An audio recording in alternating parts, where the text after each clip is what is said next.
港嘅富豪入面有一種悲傷叫做寶詠琴。如果大家淨係識得佢係劉鑾雄嘅前妻，咁就真係太睇小呢一個女人啦。佢係曾經嘅香港第2女富豪，身家過10億，係 Chanel 全球5大 VIP 之一，買珠寶當買餸。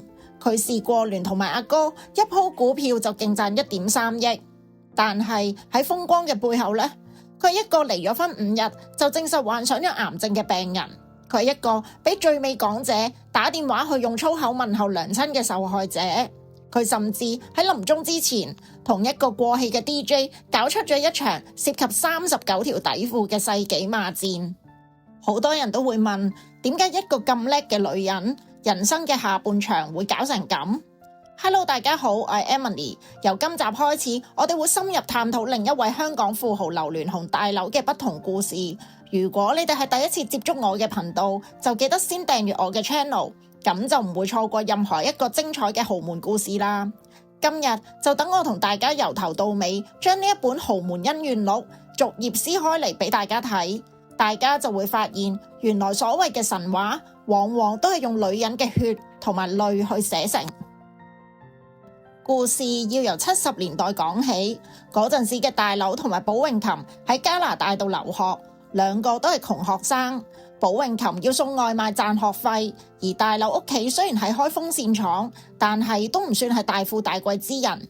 1974年，大劉畢業返香港，睇準咗美國呢一個市場，提議做古典吊扇出口，結果就俾佢老豆劉火榮一句話：你識啲咩啊？美國人有冷氣㗎嘛？咁就打沉咗。大劉於是條氣唔順，決定自立門戶。但係創業都要本錢㗎嘛，咁錢從何來先？呢度就要講一個好多人都忽略咗嘅關鍵人物——寶詠琴嘅媽咪鍾全英女士。為咗支持大劉去創業，寶詠琴佢唔單止賣咗自己嘅嫁妝，仲說服埋阿媽將佢哋一家人唯一自住位於筲箕灣樂群大廈嘅單位拎咗去抵押俾銀行借錢。嗰層樓係佢阿媽喺1959年用辛苦儲落嚟嘅積蓄買翻嚟養老。如果大劉輸咗，寶詠琴全家都要瞓街。後來大劉自己都承認，我外母真係有功勞，層樓係佢按俾我做生意嘅。結果證明，寶詠琴佢賭贏咗。愛美高風扇廠撞正就係石油危機，鬼佬都要慳電慳錢去買風扇，生意由無人問津變成印銀紙咁款。兩公婆每一日嘅朝早7點鐘會揸住架跑車返工，喺嗰段日子入面係寶詠琴口中最甜蜜嘅時光。80年代愛美高上市，大劉就變成咗股壇狙擊手，寶詠琴亦都順理成章咁成為咗全香港人最令人艷羨嘅闊太。當時嘅佢哋有錢到去咩地步？佢收藏咗300幾件嘅珠寶，係 Chanel Fine Jewelry 全球5大 VIP 之一。傳聞有一次外界傳佢哋財政有問題，寶詠琴係點樣去闢謠？佢即刻去 Chanel 掃咗一套價值1500萬嘅首飾。Chanel 仲要專程派咗2個高層由巴黎同埋多倫多特登飛嚟香港，將珠寶送到去渣甸山佢哋嘅豪宅。個寶詠琴佢唔係淨係識得使錢，仲識得賺錢。2001年佢試過聯同埋阿哥寶德銘入股向華強嘅中國星，短短時間之內就高位套現，賬面勁賺1.3億。你可以話喺商場上面，佢絕對係一個不可多得嘅女強人。但係女人太強，男人係咪就會識得珍惜？大劉身邊嘅紅顏知己，大家睇娛樂新聞嗰陣都知啦，關之琳、蔡少芬、洪欣10隻手指頭都數唔晒。但係真正令到寶詠琴死心嘅就只有一個人，佢就係李嘉欣。喺寶詠琴嘅自傳《琴心集》入面講過，我一直耿耿於懷嘅就係姓李嗰個。至於點解會咁憎佢？因為其他人可能只係為咗錢，但係李嘉欣係要上位。而最經典嗰一幕就係寶詠琴同大劉喺屋企食飯，電話響起，寶詠琴走咗去接電話，對面嘅就係李嘉欣連珠爆發式嘅粗口問候，甚至問候埋寶詠琴個阿媽。而最心寒嘅係咩？係當寶詠琴將呢一個電話遞俾坐喺隔籬嘅老公大劉，諗住個老公會企喺佢嗰邊鬧呢個小三。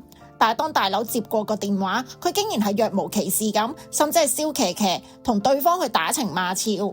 加上後來發生嘅大樓爬20幾層樓梯送腸粉俾李嘉欣嘅事件，令到寶詠琴終於都明白，佢同大樓一齊捱世界打返嚟嘅江山已經容唔落佢呢一個正人。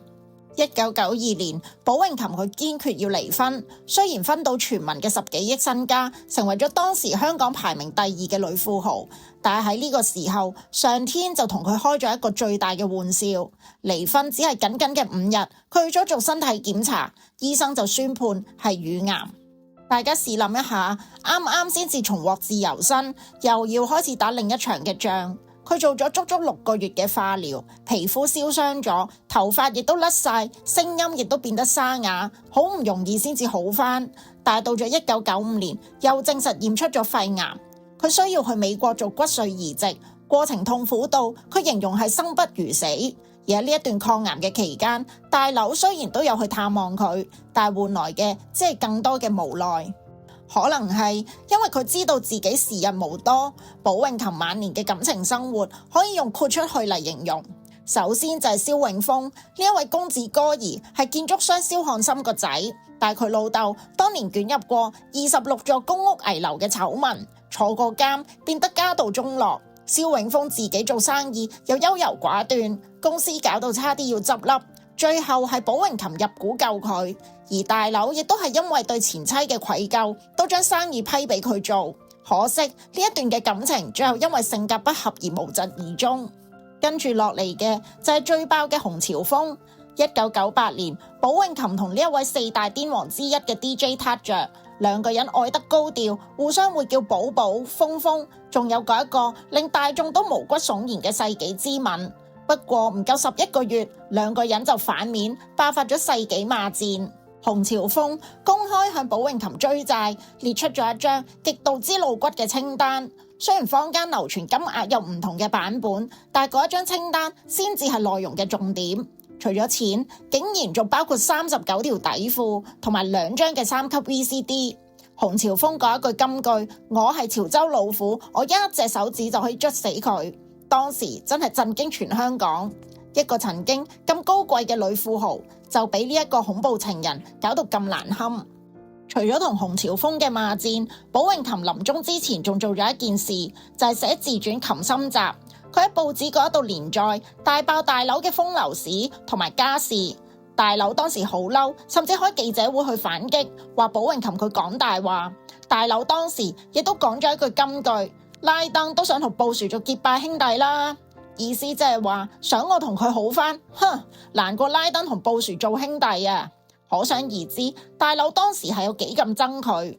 兩個人由恩愛夫妻變成隔空互片嘅仇人，連大樓都感嘆咁講咗一句：佢憎咗我20年。到咗2003年，寶詠琴因為換腎而產生嘅併發症，走到去人生嘅盡頭，年僅只係49歲。佢喺臨終之前，有記者問過佢最大嘅遺憾係啲乜嘢？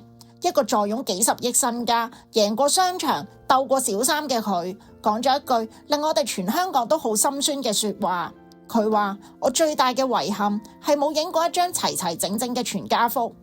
直到死嗰一刻，佢最放唔低嘅，始終都係嗰一個曾經同佢一齊捱世界，但係傷得佢最深嘅劉鑾雄。大家睇完寶詠琴嘅一生，有冇覺得有啲唏噓呢？